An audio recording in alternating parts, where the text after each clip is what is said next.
na palavra do Senhor e vamos conversar um pouco, já que estamos falando de missões, já que estamos falando deste momento, né? Estamos encerrando a nossa campanha de missões nacionais deste ano, sobre um dos maiores problemas que nós temos para a evangelização. Só que o que é interessante é que os irmãos vão perceber que o grande desafio para a evangelização a gente encontra tanto fora como dentro da igreja. É o mesmo problema, é o mesmo desafio. E nós vamos ver qual é. Abra sua Bíblia lá no livro de Números, capítulo 11, versículos do 4 ao 6.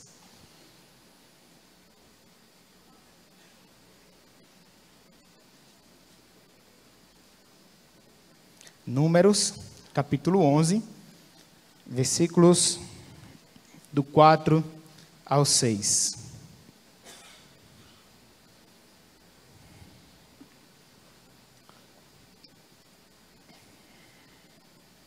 Diz assim, irmãos, a palavra do Senhor. Um bando de estrangeiros que havia no meio deles encheu-se de gula, e até os próprios israelitas tornaram a queixar-se e diziam: ah, se tivéssemos carne para comer. Nós nos lembramos dos peixes que comíamos de graça no Egito, e também dos pepinos, das melancias, dos alhos porós, das cebolas e dos alhos. Mas agora perdemos o apetite. Nunca vemos nada a não ser este maná. Palavra do Senhor, que Deus aplique a sua palavra nos nossos corações. Irmãos, uma das grandes histórias que nós temos no Antigo Testamento é toda essa questão da libertação do povo de Israel lá do Egito. Essas cenas e histórias, né, que nós temos, na verdade, servem como um grande marco para o povo de Israel. Foi através de toda essa libertação, com toda a experiência que eles tiveram com Moisés, que eles puderam desenvolver uma teologia, né? Eles puderam aprofundar sua teologia voltada para a questão do mediador, voltado para aquela questão de uma pessoa que tira, né, que liberta o seu povo e leva para a terra prometida. A necessidade de um mediador sempre existiu. A gente vê desde lá do Antigo Testamento, mas lá com toda essa situação da libertação do Êxodo, essa teologia é aprofundada, né? Porque Moisés é tido lá como grande libertador do povo de Israel. Mas também a saída do Egito marca o início do Estado de Israel, onde eles sairiam de lá do Egito, daquela situação de escravidão, e até eles chegarem à terra prometida, eles se tornariam uma nação reconhecida. Os irmãos se lembram que isso era o que eles mais pediam a Deus, uma terra onde eles pudessem morar, habitar e serem então reconhecidos como uma nação. Só que uma das coisas que é mais interessante em toda essa história é o fato, irmãos, de que o caminho que eles fariam para sair do Egito até a terra prometida, eles demorariam 15 dias. Seria mais ou menos uma distância de 15 dias de caminhada com todo aquele povo do Egito até a terra prometida. Mas os irmãos se lembram quanto tempo eles duraram no deserto? 40 anos. Uma estrada que seria de 15 dias, eles demoraram 40 anos. E foi todo esse tempo que Deus usou, que serviu para que o povo pudesse ser preparado pelo Criador. Foi nesse tempo que eles receberam a revelação das leis, a estruturação da religião, até o momento que eles entrariam milagrosamente na terra prometida. E nós sabemos que o deserto é um lugar de muitos perigos. O deserto era um lugar onde o povo evitava estar. Muito melhor estar no conforto da sua casa, muito melhor estar num lugar tranquilo do que estar no deserto. Porque deserto é sinônimo de perigo. Deserto é sinônimo de dificuldade. Muitas vezes até a gente usa essa expressão, não é? Eu estou passando pelo deserto. Quer dizer que você está enfrentando alguma dificuldade. Só que nós sabemos, irmãos, que com Deus as coisas funcionam um pouco diferente. O deserto, por mais que seja difícil, com Deus a gente aprende que ele é necessário. Com Deus a gente aprende que o deserto é extremamente necessário para que possamos desenvolver a nossa fé. Se o povo de Israel saísse do Egito e em 15 dias chegasse na terra prometida, eles iam ser, se não houvesse, né, uma intervenção de Deus como houve, eles seriam exterminados. Um povo recém-liberto, um povo que precisava aprender da sua religião, um povo que precisava receber toda aquela revelação. Por isso que esses 40 anos de deserto serviram justamente para que Deus preparasse o seu povo, para que assim o povo pudesse então entrar na terra prometida. E o grande problema é que muitas vezes a gente quer pular o deserto. A gente quer sair da escravidão, sair do Egito e já chegar na terra prometida. Como? Sem revelação de lei, sem estruturação da religião, sem sequer se reconhecer ainda como uma nação. E nesse texto que nós lemos, irmãos, o povo estava lá no deserto. E aí acontece todo aquele episódio da murmuração, em que Deus, a gente sabe, milagrosamente providencia o maná, só que aí o povo começa a reclamar porque só tinham o maná para comer. E sabe, irmãos, eles começam a lembrar da variedade de comida que eles tinham lá no Egito. Eles falam, lá a gente comia peixe, comia pepino, comia melancia. E hoje nós só temos esse maná. Está faltando apetite para a gente, porque a gente só come o maná.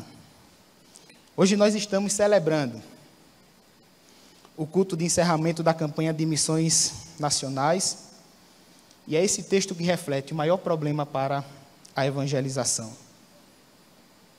O mesmo desafio que nós encontramos fora da igreja para evangelizar, nós encontramos dentro da igreja também. Porque a nossa grande preocupação e desafio, irmãos, em entender esse texto, é perceber que Deus tira o seu povo do Egito, mas o Egito não sai do coração do povo. Essa é a questão. Deus liberta, Deus tira, mas o Egito parece que não sai do coração do seu povo. Deus liberta, Deus dá para eles o que eles mais pediram, que era sair do Egito, mas o povo ainda cultiva dentro de si um espírito de escravidão. Irmãos, entenda que Deus já nos tirou do Egito. Amém? Deus nos tirou do Egito. Quando? Quando Cristo morreu e ressuscitou por cada um de nós. É a solução para o pecado. É a solução para a opressão do pecado. Na obra de Cristo, nós somos libertos do pecado. Mas o que é que falta? É a gente tirar o pecado da nossa vida, aceitando Jesus Cristo como nosso Salvador. Quem aqui crê que já saiu do Egito? Levanta a mão, só para eu ver. Amém. Olha quanta gente. Deixa eu fazer outra pergunta aqui. Né? Todo mundo levantou, né?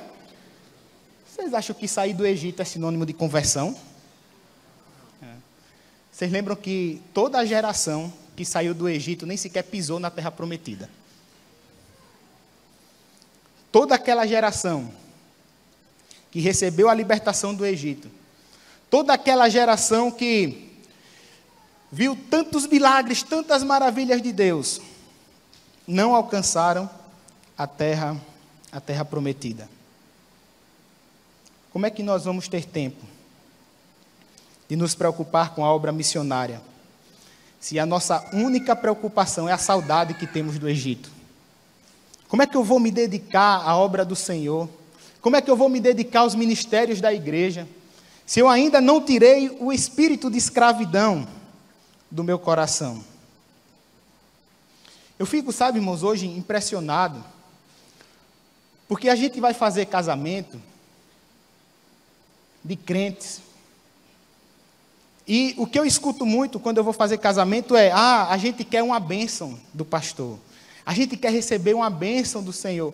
Mas quando a festa termina, meu amigo, está lá o povo de Deus se embriagando, servindo bebida alcoólica. Que tipo de bênção essa pessoa quer? Isso é saudade do Egito. Quer a bênção? Mas como se está com saudade do Egito, de viver como vivia antes? Está lá o povo de Deus agindo como todo o povo que nem sequer conhece a palavra do Senhor. É saudade do Egito, é saudade do pecado, saudade de viver como vivia antes. Por isso, irmãos, que É essa realidade que nós temos vivido. Essa saudade do Egito acontece por algumas razões. E uma dessas razões está justamente no versículo 4, que a gente leu. A palavra diz assim: um bando de estrangeiros que havia no meio deles encheu-se de gula, e até os próprios israelitas tornaram a queixar-se e diziam: ah, se tivéssemos carne para comer. Percebeu? O povo de Israel estava preferindo dar ouvido a o que eles chamam aqui de estrangeiros. A gente sabe que quando o povo saiu do Egito, quando o povo sai em direção à terra prometida, não saíram apenas lá, não saiu apenas o povo de Israel. A Bíblia fala que outros povos também que estavam lá aproveitaram, né, o embalo e saíram também com eles. E aí eles começaram a inflamar o coração do povo. E lembre, irmãos, que aqui a gente está falando de um povo que já viu o mar se abrir, a gente está falando de um povo que viu o maná cair do céu, a gente está falando de um povo que viu sair água da rocha, a gente está falando de um povo que Deus colocava uma nuvem para cobrir o sol durante o dia, e à noite uma coluna de fogo para proteger do frio e iluminar o caminho. Mas eles preferiam dar ouvidos aos estrangeiros. Por que vem até nós essa saudade do Egito? É porque nós estamos na igreja, mas muitas vezes preferimos nos igualar aos estrangeiros. Preferimos dar ouvidos a pessoas que não conhecem a palavra de Deus, ao invés de darmos ouvidos à própria palavra de Deus. Enquanto dermos preferências, irmãos, aqui a ouvir aos estrangeiros, a nossa vida será uma eterna murmuração, onde a satisfação dos nossos próprios desejos será todo o centro da nossa religião. Que era isso que o povo de Israel estava fazendo. O que era que eles queriam ali? Queriam simplesmente satisfazer os seus desejos de comer carne. Eles estavam passando fome? Não, porque tinham maná, Deus providenciava o alimento. O que era que eles queriam ali? Saciar um desejo. Eu sei que muitas vezes nós nos dedicamos e vimos para a igreja simplesmente porque a gente pensa que vamos ter os nossos desejos saciados. Simplesmente pensando que tudo que eu pedir, Deus vai dar. Simplesmente pensando que a religião consiste em aquilo que eu posso ter. E o apóstolo Paulo já nos ensina que o reino de Deus não consiste em comida nem bebida, mas em paz e alegria no Espírito Santo. Saudade do Egito, irmãos. Saudade de viver como vivia antes. A nossa religião é muito mais do que algo para satisfazer os nossos desejos pessoais. Sabe por quê? Porque a murmuração faz com que não enxerguemos o milagre como uma bênção. A gente presencia o milagre, mas a gente não vê o milagre como sendo uma bênção de Deus. Lá nos versículos 5 e 6, eles reclamam disso. Nós nos lembramos dos peixes que comíamos de graça no Egito, também dos pepinos, das melancias, dos alhos porós, das cebolas e dos alhos. Mas agora perdemos o apetite. Nunca vemos nada, a não ser este maná. Perceberam, irmãos, que aquilo que era um milagre se tornou uma espécie de fadiga para o povo de Israel. E tudo envolve justamente como é que estão os nossos olhos. Porque uma coisa é você não ter nada, você ter um maná, e você podia muito bem chegar e dizer assim: graças a Deus porque eu tenho maná. Mas o desejo de saciar as próprias vontades, o próprio desejo é tão grande que vê a bênção como uma fadiga, como algo que enjoa. A gente está sem apetite. Está sem apetite. Só tem isso aqui para comer. Só tem isso para comer. A gente deveria enxergar o maná como sendo uma bênção de Deus. Por mais que a gente só tivesse aquilo para comer, melhor ter isso do que não ter nada. Melhor ter isso que vem de Deus, irmãos, do que toda aquela aparente fartura que vinha lá do Egito. E já parou para perceber que eles estavam só procurando alimentos que são impossíveis de encontrar no deserto? Você encontra peixe no deserto? Você encontra carne? Não encontra. Encontra melancia? Não encontra. Então, pare de procurar alimentos que não se encontram no deserto. Esse é o nosso mal. Estamos procurando nos alimentar de coisas que não tem como a gente ter. O povo queria peixe, o deserto tem nem rio para ter peixe.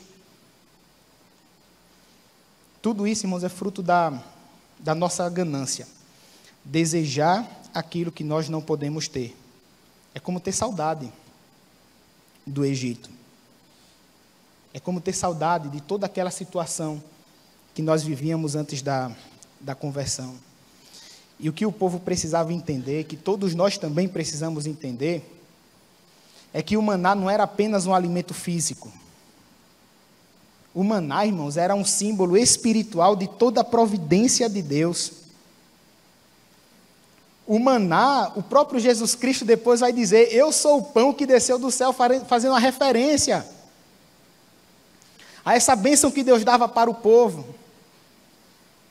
Eu sou o pão que desceu dos céus. Ele estava se reportando a essa situação em que Deus vai lá e alimenta o seu povo de forma milagrosa. É muito melhor, irmãos, estar no deserto, enfrentando as dificuldades, comendo apenas o maná e ser livre, do que ter aquela aparente fartura lá no Egito e ser escravo. É muito melhor estar no deserto, comendo pouco, mas com justiça, do que estar no Egito, tendo tudo. Tudo não, porque escravo não tinha nada. Eu desconfio muito desse texto, sabe, irmãos? Eu desconfio de toda essa fartura que eles dizem que tinham lá no Egito. Eu desconfio. Não tinha não. Eu já vi o escravo comer panela de carne? Mas a saudade era tão grande de voltar para toda aquela situação que fazia com que eles renunciassem à liberdade que estava lá no deserto. Melhor estar no deserto e ser livre do que estar no Egito e ser escravo. E o que eu acho interessante aqui, sabe, irmãos, é que é nessa hora que parece que a gente tem essa memória seletiva. Porque, tudo bem, eles lembravam dos peixes, da carne, da melancia, dos alhos, de tudo que comiam, mas eu acho que eles esqueciam das chicotadas que levavam nas costas. Não é? Esqueciam da opressão. Esqueciam que trabalhar como escravo no Egito era construir templo para falsos deuses, de forma forçada. Esqueciam do trabalho forçado, mas pararam de enxergar um milagre como bênção. Enxergaram como algo que gerava uma certa fadiga. Nos ilude, irmãos, nós nos iludimos a um ponto tão extremo que não vamos ter sequer ciência das nossas consequências. E as consequências dessa nossa cobiça são terríveis. Lá nos versículos 18 a 20, olha, e você que é mãe e criou seu filho lá pela década de 80, pela década de 90, até no começo dos anos 2000, com certeza você já falou para o seu filho o que Deus disse aqui, viu? Versículos 18 a 20, diz assim: diga ao povo, consagrem-se para amanhã, pois vocês comerão carne. O Senhor os viu quando se queixaram a ele, dizendo: ah, se tivéssemos carne para comer, estávamos melhor no Egito. Agora o Senhor lhes dará carne e vocês a comerão. Vocês não comerão carne apenas um dia, ou 2, ou 5, ou 10, ou 20, mas um mês inteiro, até que lhe saia a carne pelo nariz, e vocês tenham nojo dela, porque rejeitaram o Senhor que está no meio de vocês, e se queixaram a ele, dizendo: por que saímos do Egito? Se você riu é porque você já falou isso para o seu filho, né? Então você vai comer até sair pelo nariz. Não é? Então veja, o que era que Deus está dizendo? Vocês querem carne? Eu vou dar carne para vocês. Vocês vão comer tanta carne, que vocês vão ter nojo de tanta carne que vocês vão comer. É o resultado da nossa cobiça. É aquela fartura que nos leva a uma situação de que depois nós mesmos queremos sair. Então, deixa de vez esse espírito de escravidão. Amém? Jesus Cristo já lhe libertou. Cristo morreu e ressuscitou por cada um de nós. Deus nos tirou do Egito. Deus tirou você do Egito. Agora tira o Egito do teu coração. Aprende a viver como servo de Deus, mesmo que seja no deserto. Deixa de vez esse espírito de escravidão. A obra missionária está aí. E na obra missionária, irmãos, não existe espaço para quem cultiva esse espírito de escravidão. Eu não posso proclamar que Cristo é a solução, se ele já nos libertou do pecado, mas o Egito ainda não saiu de mim. E eu bem sei, irmãos, que todos nós vivemos tempos muito difíceis para a evangelização. Mas é quando a gente percebe que o maior problema para a obra missionária não está fora da igreja, está na própria igreja. Sabe por quê? Porque hoje parece que nós vivemos em uma realidade que existe uma teologia para cada tipo de pecado que a gente comete. Existe alguém que vai dizer, não, isso aqui tem problema não, ó, porque a Bíblia diz isso, diz aquilo, a Bíblia faz assim, aí faz aquele malabarismo todo, não é? Justamente para justificar os pecados que nós cometemos. Nós sofremos hoje uma pressão para mudar partes da Bíblia, em passagens principalmente que falam sobre homossexualidade. Mas isso não me surpreende. O que me surpreende é ver líderes apoiando esse tipo de coisa. O que me surpreende é ver a igreja, muitas vezes, aceitando esse tipo de coisa. Quando eu falo igreja, eu falo de um modo geral. Fazendo teologia para os nossos diversos pecados. Sabe, irmãos, para a libertação do povo do Egito ser completa, duas coisas Deus fez. Para que aquele povo tivesse a liberdade de forma plena. Sabe qual foi a primeira?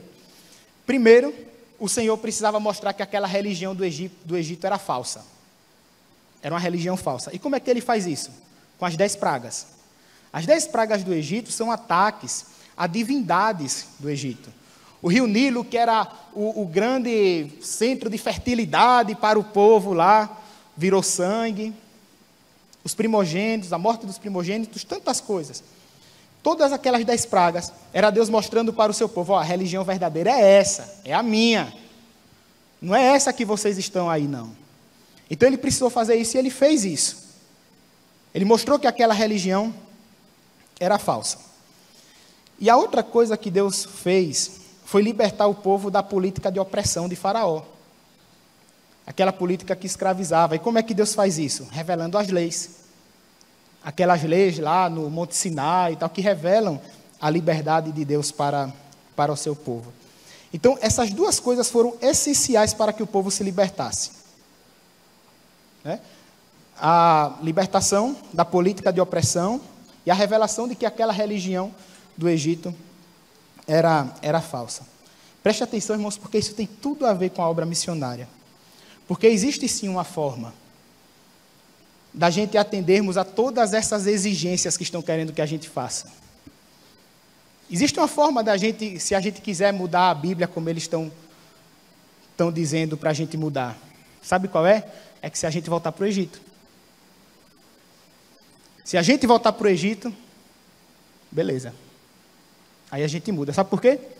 Porque voltando para o Egito e mudando partes da Bíblia, primeiro, nós vamos viver uma religião falsa. Assim como era lá no Egito. Uma religião falsa que aceita todo tipo de pecado. E nós vamos viver debaixo de uma política de opressão, porque a verdade nós não vamos poder proclamar. É voltar para o Egito. Aí você escolhe. Se você quer ter uma fartura, mas está lá no Egito, ou se você quer ser livre e está no deserto. Voltar para o Egito, irmãos, nunca deve ser a opção. Eu sei que muitas vezes as pessoas falam hoje com o cuidado com as palavras que a gente tem que usar e tal. A verdade tem que ser pregada. Com amor, com misericórdia, mas tem que ser pregada. Olha, eu fui fruto Eu sou fruto a minha conversão se deu por uma palavra dura que eu ouvi. Eu sou fruto de um acampamento de juventude desta igreja. Eu nunca contei como foi a minha conversão. Eu tinha por volta dos 16 anos.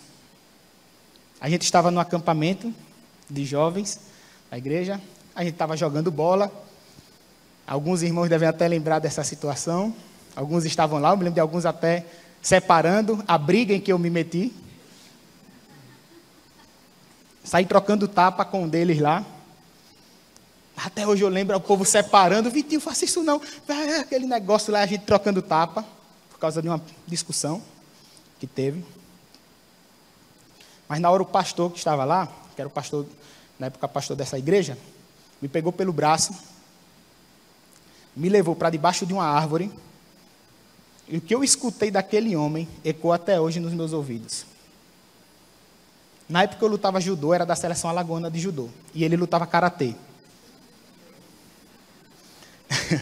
E aí ele disse assim: olha, o meu professor de karatê diz que quando a gente sabe algum tipo de luta e a gente briga na rua, a gente se iguala a um criminoso. Então, para mim, você não passa de um criminoso. Para mim, você não passa de um criminoso. Aí ali eu já estava só o pó, né? Detonado. Aí ele olhou para mim e disse: a sua sorte é que eu aprendi a olhar para as pessoas como Cristo olhou. Você acha que você era diferente de Zaqueu? Você acha que você é diferente de Zaqueu antes de conhecer a Cristo? Você acha que você é diferente daquele ladrão da cruz? Você acha que você é diferente daquela mulher adúltera? A sorte deles foi que eles encontraram Jesus. E eu aprendi a olhar para as pessoas como Cristo olhou. Então, por mais que você se iguale a um criminoso, Jesus Cristo lhe ama. Olha, também se não se convertesse depois de uma dessa, não é não? Aí quando foi de noite, o pastor que estava pregando fez o apelo, aí estava eu lá chorando, abraçando o menino que a gente tinha brigado, né? E tudo ficou certo. Eu sou fruto disso. Foi uma palavra dura, mas foi com amor. E sabe qual foi, irmão? Um dos meus primeiros atos, quando eu me converti, quando eu decidi entregar a minha vida a Cristo, eu pensei, eu vou ter que comprar uma Bíblia melhor agora. Uma Bíblia de estudo, tal. Aí eu peguei uma bicicleta que eu tinha lá em casa, vendi e comprei uma Bíblia. Uma Bíblia de estudo, maior, tal. E muitas vezes as pessoas perguntavam e falavam como se isso fosse uma inocência, sabe? Ah, você vendeu a sua bicicleta, que é tão legal você andar de bicicleta, e aí você comprou uma Bíblia e tal. Bíblia tem de todo o preço, mas eu queria aquela, não é? Bíblia tem de todo o preço, você precisou vender a sua bicicleta. O tempo passou, me tornei pastor, professor de seminário, fiz 3 pós-graduações. Eu sei que hoje eu tenho mais conhecimento do que eu tinha naquela época. Mas se fosse para escolher um dos dois, eu trocaria todo o conhecimento que eu tenho hoje pela inocência de vender uma bicicleta para comprar uma Bíblia. Porque o conhecimento sem devoção não é nada. O conhecimento sem a espiritualidade não é nada. Você sabe que Cristo morreu por você. Você conhece as histórias da Bíblia. Você sabe que Deus libertou o povo do Egito. Você sabe que Cristo morreu para lhe salvar, mas você não vive a salvação. É isso. É cultivar o sentimento de escravo. É ter saudade do Egito.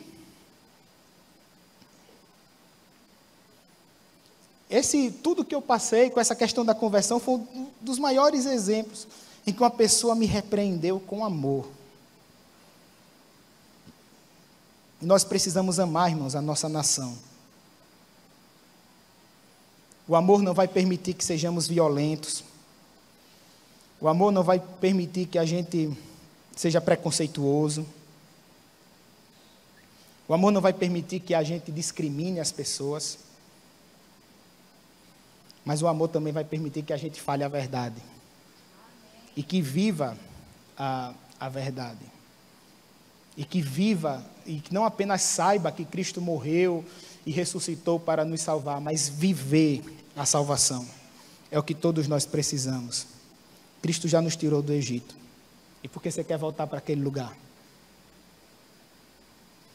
A proclamação, irmãos, do Evangelho é isso. Não queira ter as mesmas atitudes que você tinha antes de se converter, antes de conhecer a Deus. Eu sei que o deserto é difícil. Para o povo de Israel, muitas vezes o deserto foi um momento de derrota. O povo murmurava, o povo reclamava, eu só tenho o maná, eu não tenho a carne. Mas para Jesus Cristo o deserto foi vitória. Lembra? Dos 40 dias sendo tentado. Para ele o deserto foi vitória. Nada se compara, irmãos, à terra prometida que Deus tem para cada um de nós. A razão da nossa existência consiste no fato de que a nossa vida não termina aqui. A razão da nossa existência consiste na esperança da vida eterna. Mesmo que a gente precise andar pelo deserto, um dia a gente chega na terra prometida. Porque essa é a promessa de Deus. E eu encerro com o texto de 2 Coríntios, capítulo 4, do 8 ao 11, que diz assim: de todos os lados nós somos pressionados, mas não desanimados. Ficamos perplexos, mas não desesperados. Somos perseguidos, mas não abandonados. Abatidos, mas não destruídos. Trazemos sempre em nosso corpo o morrer de Jesus, para que a vida de Jesus também seja revelada em nosso corpo.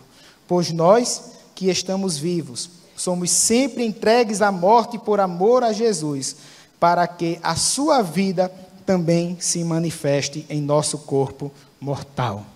Vale a pena passar pelo deserto, sem murmurar. Sem murmurar. Então tira de vez o Egito do teu coração. Tira de vez o pecado do teu coração. Porque o que Deus tem para você, por mais que seja hoje, por mais que hoje você esteja no deserto, a terra prometida está à vista. E Ele quer, Ele deu, Ele prometeu tudo isso para todos nós. Amém? Vamos orar? Feche seus olhos, eu quero orar por você.